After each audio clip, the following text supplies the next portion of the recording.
ডাকাত। আজকে চাঁদের চাঁদের জঙ্গলে পাবো, ভয় দেখিয়ে টাকা মিছিল করবো। আমার নাম রঘু ডাকাত। স্যার দেখতে পাচ্ছেন এই জঙ্গলটা কত সুন্দর। হ্যাঁ সত্যি বাসুদেবপুরের এই জঙ্গলটা না সত্যি সুন্দর। তুমি জানো এই জঙ্গল রঘু ডাকাতের জন্য বিখ্যাত ছিল। স্যার কার নাম বললেন? রঘু ডাকাত। স্যার ওসব নাম বলবেন না, কেন তোমার ভয় করে? ওর বলার কিছু নেই, একবার যদি আসে তখন সব শেষ। আরে সে রঘু ডাকাত মারা গেছে স্বাধীনতার আগে। স্যার তাও বলার কিছু নেই, আপনি চলুন। চলো চলো চলুন চলুন।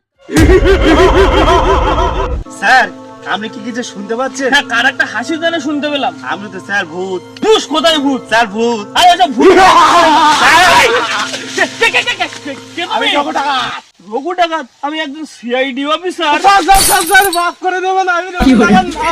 আমি যাত্রা অভিনয় করছি, রঘু ডাকাতের ছেলে আমি করছি।